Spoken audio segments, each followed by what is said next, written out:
안녕하세요, 주동선입니다. 오늘 이 영상은 공인중개사 시험을 처음 준비하시려는 분들께 이 시험을 2번이나 쳐보고 정말 수많은 시행착오를 겪고 제가 깨달은 모든 것을 알려드리려고 찍었습니다. 오늘 이 영상으로 공인중개사 시험을 처음 준비하는 여러분이 앞으로 무조건 겪으실 수밖에 없는 시행착오들 제가 오늘 미리 없애드리겠습니다. 영상을 찍는 오늘로 2월 4일입니다. 이쯤부터 한창 공인중개사 시험 치실 분들이 이제 본격적으로 수험 공부를 돌입하는 시점이에요. 우리 인생에서 대부분의 일이 그렇듯이 첫 단추를 잘 깨는 게 정말 중요합니다. 공인중개사 시험도 마찬가지예요. 첫 단추를 잘 깨기 위해서 여러분이 가장 먼저 아셔야 될 건 1, 2차 과목들이랑 각 과목별로 갖고 있는 중요한 특징들이에요.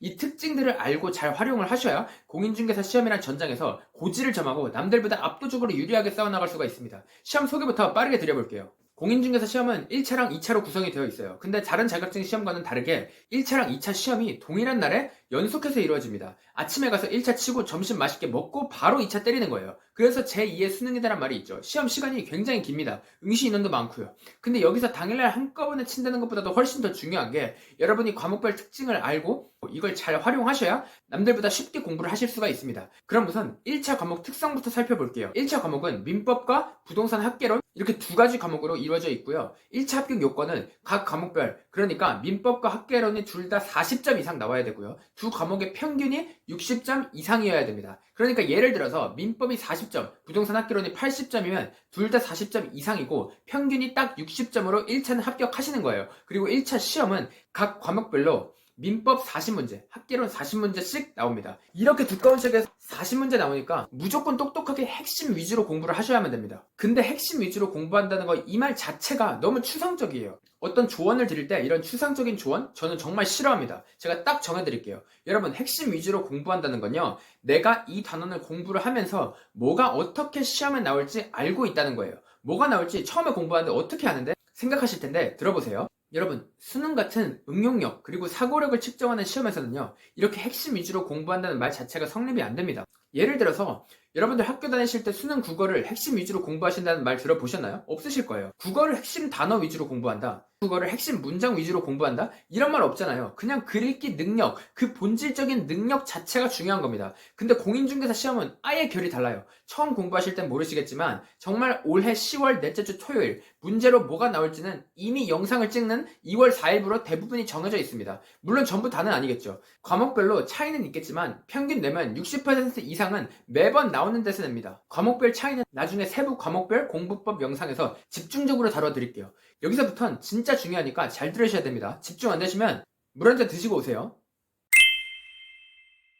여러분, 지금 이맘때쯤 이제 처음으로 개념 공부를 들어가셨을 텐데, 여러분이 처음 개념 공부 하실 때 개념을 이해하는 것 그 자체보다 훨씬 더 중요한 게 개념 공부를 하시면서, 그래서 여기서 문제가 어떻게 나오는데 이걸 아시는 게 훨씬 중요해요. 왜냐? 여러분, 지금 공부하시는 목적이 뭔가요? 시험장에서 문제를 맞추기 위해서잖아요. 이해 자체가 목적인 사람 있으신가요? 없으실 겁니다. 있다면 고치셔야 되는 거고요. 여러분이 방금 전에 1시간 동안 한 공부의 목적은 해당 개념을 이해하는 것이 아닌 해당 개념에서 나오는 문제를 맞추는 거예요. 이게 목적입니다. 이 두 가지는 엄연히 다릅니다. 여러분, 어떤 일을 하시던지 간에 지금 내가 하고 있는 일의 목적을 분명히 하는 게 정말 중요해요. 여러분, 축구에서 모든 패스, 모든 드리블의 목적이 뭐죠? 이거 왜 하는 거예요?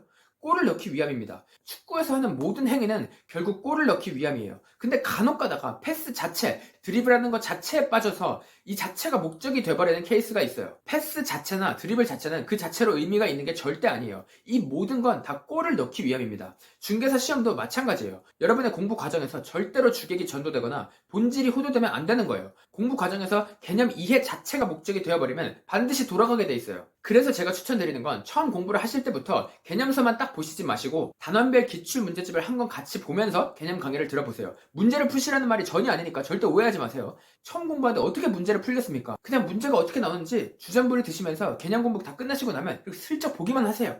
집중하실 필요도 없고 가벼운 마음으로 문제가 어떻게 나오는지만 확인하시는 겁니다. 그렇게 기출문제를 보시면 내가 해당 범위의 개념을 어느 정도까지 딥하게 공부해야 되는지 파악이 되실 겁니다. 쉽게 말해서 이해가 필요한 건지 결론이 필요한 건지 판단이 되실 거고, 만약 이해가 필요한 경우라면 강사의 설명 중에서 내가 어디까지 이해를 해야 되는지, 어디까지가 강사의 부수적인 설명인지 이런 판단점이 여러분 스스로 서실 거예요. 이걸 아신 후부터는 이제 더 이상 강사나 책이 주인공이 아니라 여러분이 여러분 수험생활의 주인공이고 주제자입니다. 여러분, 기출문제는 여러분 하고 계신 공부의 목적지예요. 내가 어디로 가는지 모르면 투어 가이드가 잘못된 곳으로 이끌어도 그냥 그대로 따라가는 수밖에 없습니다. 여러분, 목적지를 모르면요, 나는 지금 서울에서 부산 내려가야 되는데 계속 북쪽으로 투어 가이드가 이끌어도 그냥 따라가는 수밖에 없어요. 열심히 따라갔는데 비무장지대 철창 나오고 멧돼지 몇 마리 나오는 거 보고 그때서야 후회하면 늦습니다. 그래서 여러분, 공부의 나침반인 기출문제로 방향을 딱 잡으시고 학습을 전개해 나가시는 게 가장 효율적인 최단거리 공부 동선이에요. 근데 여기서 또 진짜 중요하게 아셔야 될 게 있어요. 여러분, 제가 앞에서 이해하는 것 자체보다 결론, 즉 문제가 어떻게 나오는지에 관심을 먼저 가지라고 말씀을 드렸잖아요. 맞는 말입니다. 근데 이해 자체가 중요한 케이스도 있어요. 뭐야, 아까랑 말이 다르잖아 하면서 화내지 마시고 일단 들어주세요. 이런 경우가 언제냐면 바로 여러분들과 제가 유치원 때 배운 원숭이 엉덩이는 빨개, 빨가면 사과, 사과는 맛있어, 맛있으면 바나나, 이 노래 같은 지식들을 배울 때예요. 얘는 또 무슨 말이야 싶으실 텐데 오늘 이것까지 이해하시면 진짜 이제 끝났습니다. 오늘 집에 가실 때 꿀떡 사가세요. 앞으로 꿀 빨면서 공부하실 수 있습니다. 여러분, 이해 자체가 시험에 나오지는 않지만 이해를 하면 암기가 굉장히 쉬워지는 경우가 있습니다. 제가 정성스럽게 부른 저 노래 예시로 들어드릴게요. 여러분, 제가 이 노래를 유치원 다닐 때 우리 개나리반 선생님한테 배웠습니다. 근데 그때 배운 노래가 28살이 된 지금까지도 제 머릿속에 생생해요. 왜 그럴까요? 선생님이 예뻐서가 아닙니다. 제가 저 노래 가사가 이해가 되기 때문이에요. 부모님 손을 잡고 동물원을 갔는데 진짜 원숭이들 엉덩이가 빨갛고 엄마가 어느 날 깎아주신 사과 껍질을 보는데 정말 새빨갛더라고요. 그리고 놀이터에서 덩치 큰 형한테 장난감 뺏겨서 서럽게 울고 있을 때 지나가던 아주머니가 뚝구칠하면서 손에 쥐어준 바나나도 보니까 길고, 명절에 할아버지 뵈러 간 서울역에서 처음 본 기차도 엄청 길었어요. 딱 저 노래 가사처럼요. 이렇게 제가 저 노래가 이해가 되고 납득이 되니까 7살 때 배운 노래가 21년이 지난 지금까지도 기억에 남는 거예요. 여기서 눈치채셨겠죠? 여러분, 이 노래 가사처럼 이해를 하고 나시면 이해 그 자체가 시험에 나오지는 않지만 암기에 굉장히 도움이 되는 케이스가 있어요. 이러한 경우는 아무리 개념의 이해 자체가 시험에 출제되지 않더라도 이해하려고 노력해보시는 게 중요해요. 왜냐하면 이렇게 배운 것들은 제가 저 노래를 21년이 지난 지금까지도 안 까먹는 것처럼 여러분의 머릿속에서도 장기 기억에 저장될 가능성이 굉장히 크거든요. 자, 여기까지 왔으면 일단 공인중개사 시험 쉽게 준비할 준비 50% 끝났습니다. 그럼 이제 구체적인 과목 소개 바로 드려볼게요. 우선 1차의 민법은 백성민의 법자를 써서 말 그대로 백성들 사이의 법이라는 거예요. 즉 개인과 개인의 법률 관계를 다루는 법입니다. 이 민법의 특징이라 함은 진짜 태어나서 처음 보는 단어들이 너무나도 많습니다. 선의, 악의, 성년, 후견인, 추인, 낙성계약 같은 말들을 처음 들으면 이제 저 같은 20대 수험생들은 멘탈이 삼겹살에 있는 오돌뼈를 씹었을 때처럼 와자작 부서져 버리는 거예요. 왜냐? 이 단어들이 전부 다 한자로 이루어져 있거든요. 여러분, 법률 공부에서 이 한자를 안다는 건요, 마치 요리에서 각 재료가 무슨 맛이 나는지 알고 있는 것과 똑같습니다. 제가 짜장 소스 맛이 어떤지 알고 쌀밥 맛이 어떤지 안다면 짜장밥이 어떤지 안 먹어봐도 대충은 알 거 아니에요. 그래서 민법은 처음 배우실 때 아무래도 조금 연세가 있으신 우리 소실적인 한문 교육을 비교적 탄탄하게 받으신 큰 형님, 큰 누님 수험생분들에게 조금 유리합니다.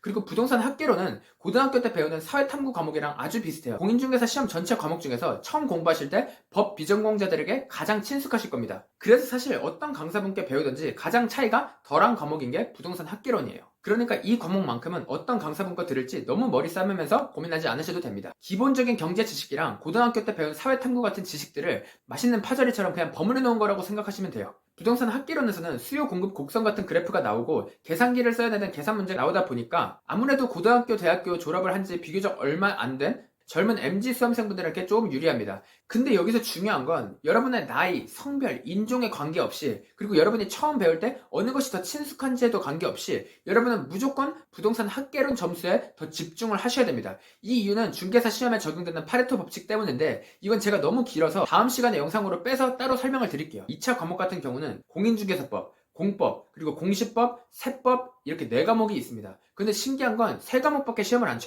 마지막 2과목인 공시법과 세법, 이렇게 2과목을 공시세법으로 묶어서 한 과목으로 시험을 칩니다. 그래서 2차 시험은 중개사법 40문제, 공법 40문제, 공시법과 세법을 묶어서 40문제가 출제됩니다. 근데 여기서 아셔야 될 게 공시법과 세법을 묶은 공시세법은 40문제 중에서 공시법이 24문제, 세법에서 16문제 이렇게 출제가 돼요. 중개사법부터 말씀을 드리자면 중개사법은 여러분이 올해 합격을 하시고 내년에 실질적으로 중개를 하실 때 보수는 얼마 받는지, 여러분이 잘못하면 어떤 처분을 받는지 뭐 이런 거 다루는 학문이에요. 과목 성격이 거의 다 암기 위주예요. 이해를 굳이 할 필요가 없습니다. 이해를 한다고 해서 암기에 도움이 되는 경우에만 이해를 하시면 됩니다. 그런데 이 과목은 이해를 한다고 암기가 쉬워지는 경우가 별로 없어요. 그래서 여러분들이 이해를 못했다고 스트레스를 받기보단 결론을 알고 있으면 되는 겁니다. 이 과목은 이해에 대한 강박을 버리실수록 공부 시간이 단축되고 점수가 빠르게 오릅니다. 그러니까 중개사법 공부하실 때 과정에 대한 이해보단 결론에 집중하시는 걸 추천드려요. 근데 많은 강사분들이 막 이러한 법이 생기게 된 배경 이런 것들을 쭉 설명해 주시면서 시간을 쓰시는데 여러분 기출문제를 보시면 그런 것들을 전혀 이해할 필요가 없는 경우가 대부분이에요. 그러니까 혹시 이해를 못하셨다면 이해를 못했다고 슬퍼하지 마시고 그래서 결론이 뭔데? 에 항상 관심을 가지시고 결론 위주로 공부하시면 됩니다. 이해는 재미로 하시면 돼요. 강사님이 설명해 주시는 이해를 위한 내용은 재미로 들으세요. 이렇게 해야 최단거리 합격으로 가시는 겁니다. 그리고 여러분이 현재 또는 앞으로 가장 어려워하실 2차의 두 번째 과목인 공법은요. 한자 공평할 공에 법자를 써서 공법입니다. 이때 공이 공공기관 할 때 공이랑 똑같아요. 공법은 나라에서 어떤 공평하고 합리적인 방식으로 부동산을 규제하고 있는지를 알려주는 법인데 우리 중개사 수험생 90% 이상이 이 과목 때문에 떨어져요. 근데 대부분의 수험생들의 생각과는 다르게 정말 신기하게도 직접적으로 이 과목이 꽈라 그러니까 40점 미만의 점수가 나와서 떨어지는 경우는 거의 없습니다. 그럼 왜 이 과목 때문에 떨어질까요? 공법이 어렵다는 이유로 더더욱 공법에 집중을 하다 보니까 떨어집니다. 이게 무슨 말이냐? 어려우면 더 해야 되는 거 아니냐라고 생각하실 텐데 이거 진짜 중요합니다. 이 공법이 어렵다 보니까 상대적으로 24문제, 16문제 나오는 공시법과 세법이 40문제 나오는 공법에 비해서 별거 아닌 것 같거든요. 내용도 공법에 비해서 쉬운 것 같고요. 여기서 대부분 수험생이 떨어지게 됩니다.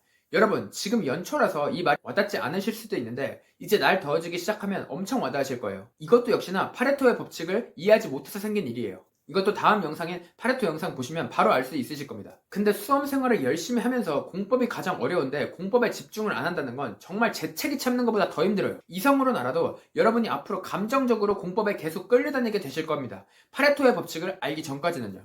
지금은 이해 안 되실 이 파레토의 법칙 제가 다음에 올려드릴 영상으로 이해하시고 열심히 하시고도 탈락하는 안타까운 수험생분들이 저지르는 실수 여러분은 안 하실 수 있을 거예요. 마지막으로 공시법과 세법 이렇게 두 과목이 남아있는데 공시법은 마찬가지로 공평할 공에 볼 시자를 써서 누구나 공평하게 볼 수 있는 부동산 자료에 관한 법이고요. 실무랑도 아주 연관이 깊습니다. 공시법 내부에서도 부동산에 관한 모든 정보를 담고 있는 등기부 관련된 등기법과 토지 관련 법을 다루는 지적법으로 나뉩니다. 아까 제가 공시법 24문제가 나온다고 했는데 그중 등기법 12문제, 지적법 12문제 이렇게 나옵니다. 나중 과목별 영상에서 자세하게 찍어드리겠지만 일단 지금은 지적법은 단순 암기형의 점수 주는 파트고 공시법은 이해가 비교적 중요하고 과한 욕심을 부리면 안 되는구나 정도로만 이해해주세요. 그리고 마지막으로 세법입니다. 부동산 세금 관련 법인데 문제가 16문제가 나와요.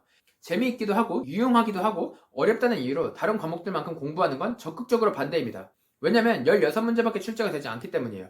문제 비중이 작으면 애초에 공부를 해도 맞출 수 있는 파이가 작은 겁니다. 여러분이 호떡을 파는데 시골에서 파는 거랑 서울 한복판에서 파는 거랑 다를 거잖아요. 그런 느낌이라고 보시면 돼요. 그리고 세법은 과목 특성상 맞출 수 있는 문제가 굉장히 제한적입니다. 계산 문제 때문에요. 자세한 건 세법 과목별 설명 영상에서 다뤄드릴게요. 이렇게 오늘 공인중개사 시험을 처음으로 준비하시는 분들 대상으로 개괄적으로 과목 처음부터 끝까지 싹 다 한번 훑어봤는데 지금까지 보신 분들은 진짜 대단하신 거예요. 제가 여러분들은 무조건 합격할 거라고 믿습니다. 여러분 앞으로 시험까지의 여정에서 가장 행복한 시기가 공부를 막 시작한 요맘때쯤일 거예요. 지금 이맘때쯤엔 공부하면 여유로우실 겁니다. 새로 배우는 법률 용어도 재밌고 막 똑똑해지는 느낌도 들면서 학원 갔다 와서 인강 듣고 나서 배운 거 주변 사람들한테 이야기해주면 뿌듯하기도 하고 여러분의 지적 욕구도 채워지면서 여러분 두뇌 속의 신경세포인 뉴런과 시냅스들이 신나서 춤을 추고 노래하고 있을 거예요.